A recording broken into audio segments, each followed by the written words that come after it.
자, 오늘 말씀의 제목은 따라해봐. 다시 희망의 교회로. 시작. 다시 희망의 교회로. 이렇게 해서는요 가슴이 뜨겁지 않아. 이거 뭘 또 읽게 하노, 그러지 말고 제 얘기 한번 순종해서 크게 자기 자신에게 외쳐봐요. 다시 희망의 교회로. 시작. 다시 희망의 교회로. 아멘. 역사상 전 세계 수많은 사람에게 사랑과 존경을 받았던, 몇 년 전에 돌아가셨습니다, 고 넬슨 만델라 전 남아프리카 공화국 대통령을 우리는 기억하실 것입니다. 그는 세계 정상 중에서 가장 오랜 세월 동안 감옥에 갇혔던 사람입니다. 무려, 한번 생각해보세요. 무려요 46세부터 27년간을 감옥에 갇혔습니다.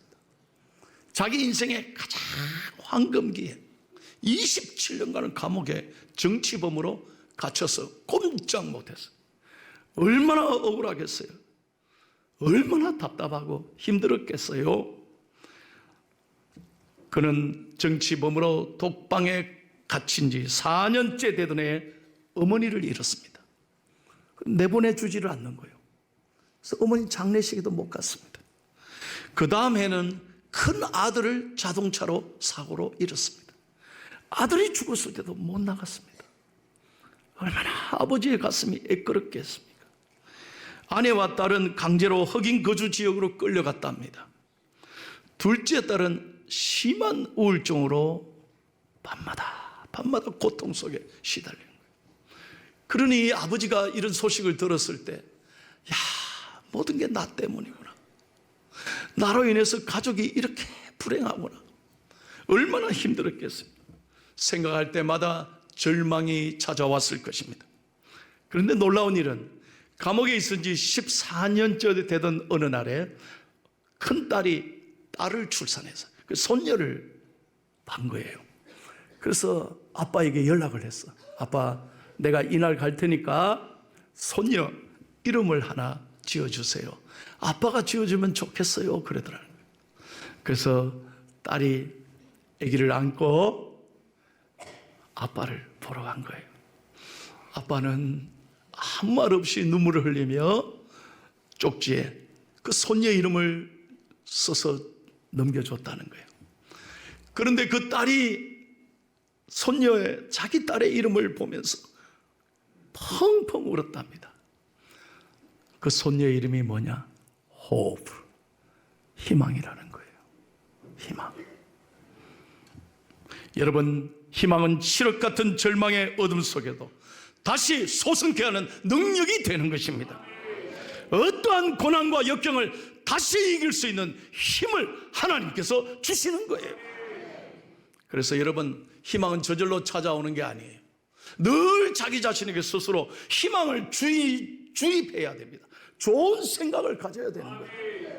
그래서 늘 희망으로 생각하고 희망을 말해야 원더풀이 되지.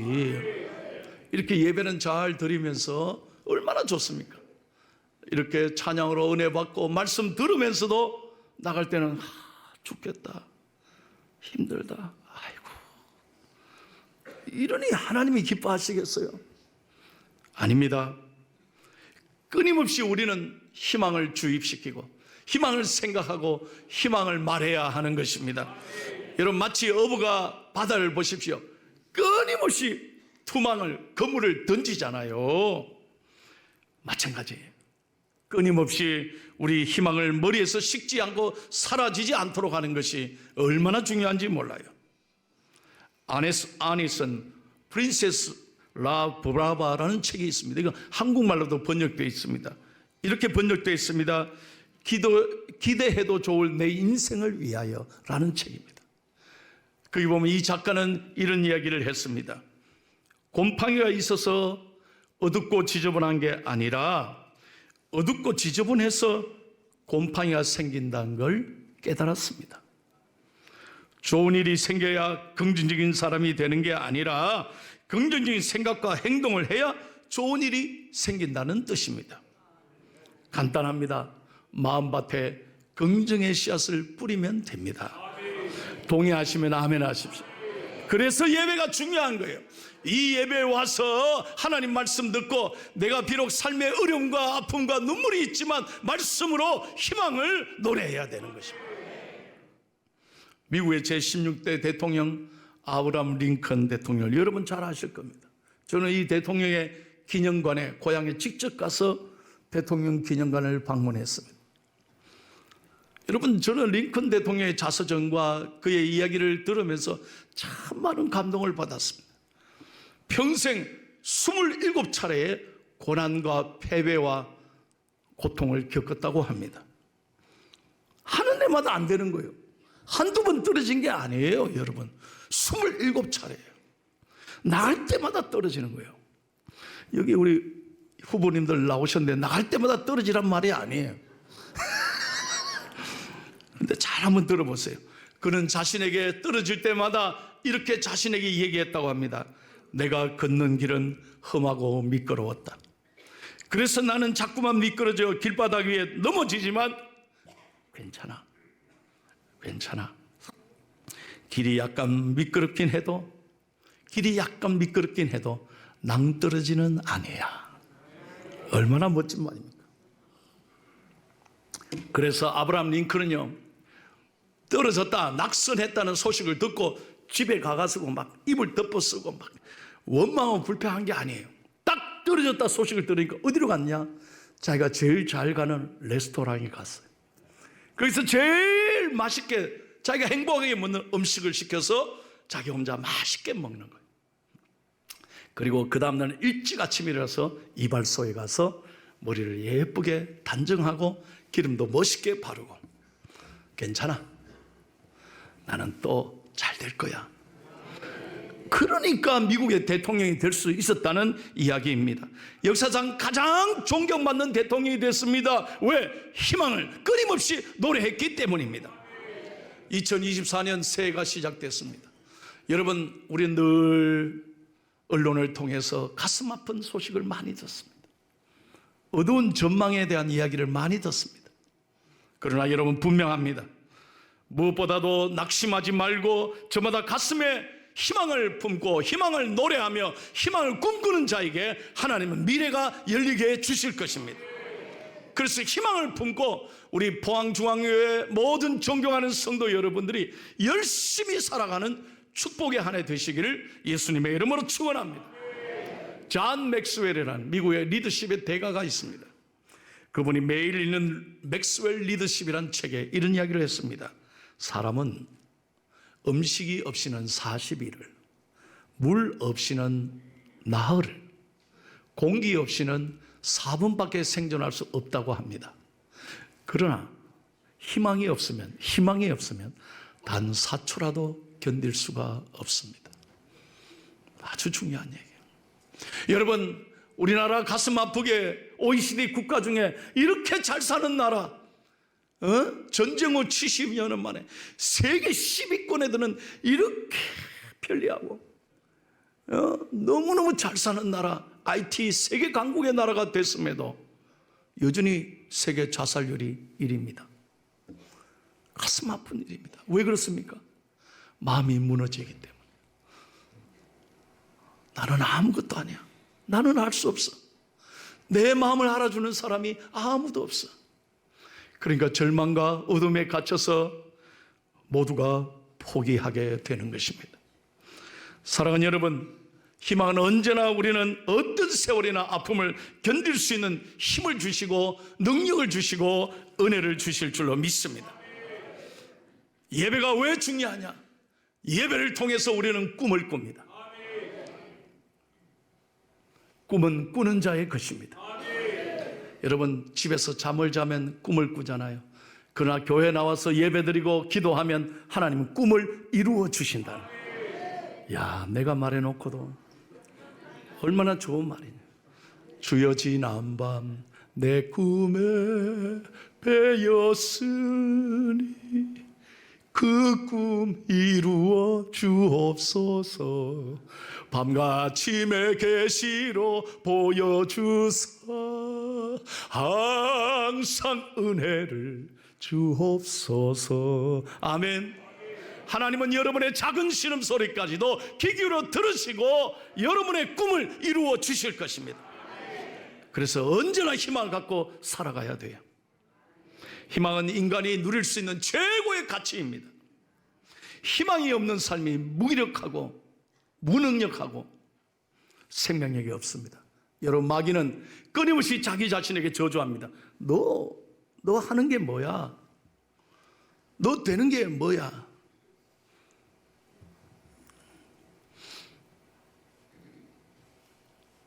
여러분 자녀들에게 절대로 저주하면 안 됩니다. 말 한마디로 여러분 자녀들을 상처를 주면 안 돼요. 너 임마 하는 게 뭐 있어? 너 엄마가 너 그러려고 미역국 먹은 줄 아나? 미역국은 자기가 먹어놓고 왜 아들에게 그렇게 야단을 치고 딸에게 그렇게 원망합니까? 여러분에게 주신 자식은 하나님의 선물입니다. 좀 모자라도, 좀 부족해도, 좀 배운 것이 없어도 걱정하지 마십시오. 자식을 이기는 부모는 없다지만 기도하는 부모를 이기는 자식은 없습니다. 여러분들이 언제나 희망을 품고 잘 될 거야, 하나님이 너의 앞길을 이끌어 주실 거야, 축복하셔야 합니다. 독일계 유대인 철학자인 에른스트 블로흐는 희망의 원리란 책에서 이런 이야기를 했습니다. 다 같이 읽겠습니다. 아주 중요한 얘기. 시작. 인간은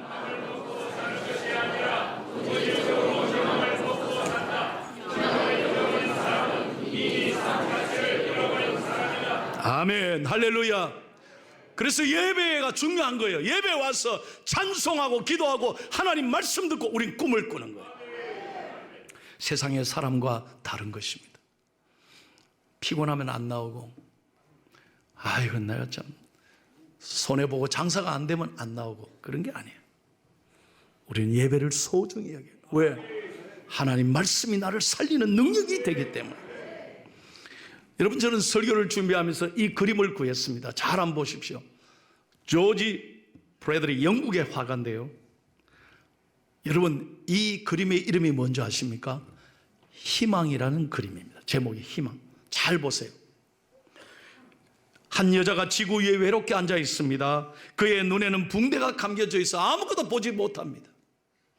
한 줄기 빛도 볼 수 없어 깊은 어둠 속에 있습니다. 옷은 누추하고 맨발이며 몸은 지구 위에서 매우 위태롭게 지탱하고 있습니다.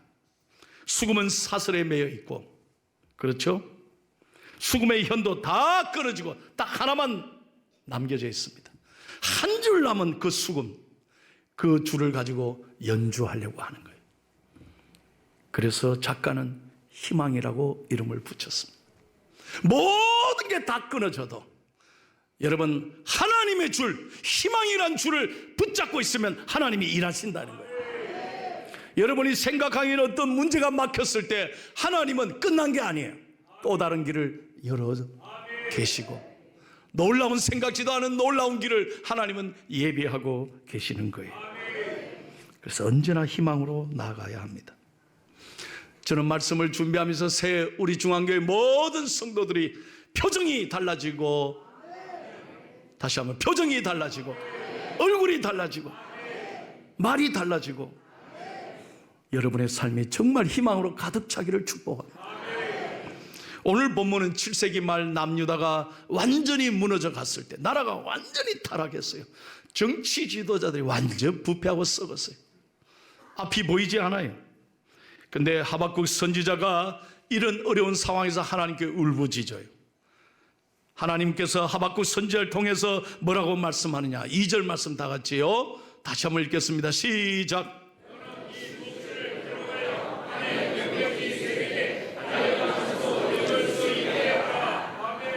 이 어려운 상황이지만 너는 하나님의 묵시, 하나님의 말씀을 마음에 새기고 달려가면서도 읽게 하라. 한번 생각해, 이해가 됩니까? 달려가면서 뭐하러 읽습니까? 달려가면서 읽을 수 있습니까? 그렇게 읽을 필요가 있습니까? 달려가면서도. 무슨 얘기냐? 어떤 절박한 상황에도 하나님의 말씀을 붙잡으면 하나님 말씀이 내게 능력이 되고 나를 살리는 힘이 되고 희망이 된다는 거예요. 여러분, 세상에 내 힘으로 되는 게 아니에요. 내 아이디어로 되는 게, 아까도 제가 했지만 자식 내 힘으로 안 됩니다. 내 모든 정치의 길, 내 모든 앞길이 내 힘으로 됩니까? 안 돼요. 그러나 하나님을 의지하면, 하나님을 붙잡으면, 걸음을 인도하시는 분은 좋으신 하나님이신 줄로 믿습니다. 그래서 오늘 4절 말씀 보십시오. 4절 말씀. 하박국 선지자가 이 말씀을 받았을 때 담대하게 고백합니다. 시작. 보라, 그의 마음은 교만하며 그 속에서 정직하지 못하나 의인은 그의 믿음으로 말미암아 살리라. 아멘. 다른 건 다 잊어도 오늘 이 말씀은 기억해. 따라해서 의인은, 다시 한번, 의인은 믿음으로 말미암아 살리라. 아멘. 우리 모두는 믿음으로 살아야 돼. 왜요? 세상은 변해도 하나님은 변하지 않습니다. 사람은 변해도, 여러분 그렇게 친했던 사람도 어제 다르고 오늘 다른 거예요. 다 계산하고 다 이해관계에 따라서 떠나기도 하는 거예요. 어느 날 친했던 사람인데 전화 안 받아. 내가 잘못돼봐요. 전화 한 통 옵니까? 이게 세상인 거예요. 가슴 아픈 거예요. 그래서 사람은요, 우리가 실망할 수밖에 없어요. 제가 늘 말씀드리잖아요. 어떻게 이럴 수 있나 하지 말라니까. 사람이기 때문에 이럴 수도 있어. 사람이기 때문에. 그러나 하나님은 영원하신 거예요. 하나님의 사랑은 변함이 없습니다. 하나님의 자비는 영원한 거예요. 어떤 죄인이라 할지라도 주님 앞에 나오면 깨끗하게 용서하시고 싸매어 주시고 치료해 주시는 것입니다. 말씀에 답이 있습니다. 말씀이 우리에게 길이 되는 거예요. 그래서 어렵고 힘들 때 여러분 하나님의 말씀 붙잡고 담대하게 나아가기를 축복합니다. 힘들 때 나 다 때려치고 나 아무것도 안 한다, 그리고 술 마시고 그러지 말고 가장 어려운 그 시간에 하나님 말씀 앞에 나아가 보십시오. 말씀은 여러분의 능력이 되고 희망이 되는 거예요. 미국의 제33대 트루먼 대통령이 있었습니다. 대통령은요, 은퇴 후에 자기 고향에 가서 라이브러리 도서관을 만들어서 대통령 기념관을 세우지 않습니까? 그래서 마을 모든 전 세계에 찾아오는 사람을 환영하고 또 대화하고 이런 일을 하잖아요. 그 트루먼 대통령이 도서관에서 봉사하고 있을 때 한 번은 그 마을에 꼬마가 찾아왔대. 한 6, 7살 되는 꼬마. 대통령을 만나서 인사하고 난 다음에 대통령이 이렇게 묻는 거예요. 대통령께서는 제 나이 때 무엇을 하셨어요? 혹시 학교에서 반장을 하셨나요? 그렇게 묻는 거예요. 그랬더니 트루먼 대통령이 인자하게 웃으면서 정직하게 이렇게 말했다. 아니야, 나는 평생 반장 한 번 못했어. 볼품없는 소년이었단다. 친구들이 소리를 지르면 난 겁이 많아서 늘 몸을 움츠리고 바들바들 떨었어. 나는 너무 소극적이었어. 운동도 못했단다. 나는 이 안경을 벗으면 책을 읽지 못할 만큼 시력이 너무 나빴단다. 그러자 소년이 이렇게 말합니다. 아니, 반장도 못한 사람이 어떻게 대통령 될 수 있었냐? 그렇게 눈이 나쁜 분이 어떻게 할아버지가 대통령 될 수 있냐? 그랬을 때 이 어린아이에게 대통령이 한 놀라운 이야기였습니다. 그래, 맞아. 내 비결은 매일매일 성경을 읽었단다. 성경을 읽었어. 특별히 빌립보서 4장 13절 말씀이 내 인생에 큰 힘이 되고 능력이 됐단다. 나는 그 말씀을 읽고 내 자신의 연약함을 이기고 세상과의 싸움에서 이기고 대통령으로 나는 봉사할 수 있었단다. 빌립보서 4장 13절을 다 같이 읽겠습니다. 크게 시작.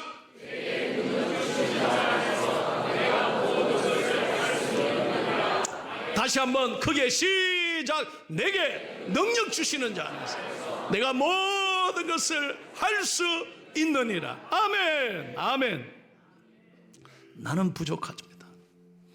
나는 아무것도 아닙니다. 그러나 우리가 힘들고 어려울 때, 눈물 날 때 하나님 말씀 앞에 나아가면 말씀이 우리를 살리고 회복시키고 능력을 주시고 희망을 주실 줄로 믿습니다. 여러분, 저는 오늘 이렇게 설교하는 게 저는 너무너무 놀랍습니다. 왜냐하면 지난 수요일부터 금요일 저녁까지 청주에서 부흥회를 했습니다. 근데 수요일부터요, 죄송합니다, 계속 몸이 춥고 아프고 설사한 거예요. 아무것도 못 먹는 거예요. 그랬더니 그 교회에서요, 저녁 식사 점심 아침 다 약속해 놨는데 청주에 갈비가 유명하다 그랬는데 하나님이 사흘 동안을 완전히 비우게 하셔. 좀 예뻐졌죠? 저절로 하나님 다이어트를 시켰어요. 사흘 동안 호텔에서 또 교회 왔다 갔다 하면서 저는 기도만 했어요. 어제도 주사 맞고 하루 종일 누워 있었어요. 오늘 아침도 못 먹었어요. 그런데 오늘 하나님은 제게 더 은혜를 주시는 거예요. 내 힘으로 안 된다니까요. 여러분, 하나님이 은혜를 주시면 되는 거예요. 내 힘으로 설교하는 게 아니야. 모든 일이 그래요. 사업이 내 힘으로 됩니까? 아니요. 정치의 길이, 건강이 내 힘으로 되는 거 아니에요. 지난주날 어떤 아가씨 한 분이, 나는 처음 본 아가씨예요, 권사님이 급하게 나한테 데리고 왔어요. 어떻게 오셨습니까? 목사님, 이 딸이 우리 교회 아직 등록은 안 했는데 목사님 기도해 줄 수 있습니까? 이미 내 방에 들어왔는데 그럼 어떡해? 들어오시라고. 그래서 그 아이 딸의 상황을 듣고 내가 안수기도 했어요. 이번 주간에 병원에 간다는 거예요. 여러분, 하나님은 이 딸을 고쳐주실 것이에요. 딸아, 믿음으로 아멘 해라. 간절히 기도해 줬습니다. 오늘 등록했습니다. 놀라운 건 지난주에 병원에 가니까 하나님이 깨끗하게 고쳐주셨다는 거예요. 완전히 다 고친 건 아니지만 이거 놀라운 일이라는 거예요. 이런 일이 없었는데 의사가 놀래더라는 거예요. 여러분, 하나님께 피하는 자는 복을 받을 줄로 믿습니다. 시편 34편 8절입니다. 보세요. 여호와께 피하는 자가 복이 있습니다. 시작. 너희는 여호와의 선하심을 맛보아 알지어다. 그에게 피하는 자는 복이 있다. 여러분, 교회를 부탁합니다. 그냥 왔다 갔다 형식적으로 다니면 안 돼. 습관적으로 교회 성전을 밟는 게 아니에요. 오늘 주실 말씀을 기대하십시오. 그리고 나에게 주신 말씀을 사모하십시오. 이 말씀을 받고 주여 내게 희망을 주십시오. 내 길을 열어주십시오. 여호와께 피하는 자가 복이 있다 그랬어요. 그래서 오늘 이 말씀대로 여러분의 삶의 새해는 정말 계획하는 것이 성취되고 좋은 일이 많아지고 간증이 넘치는 한 해 되시기를 예수님의 이름으로 축원합니다.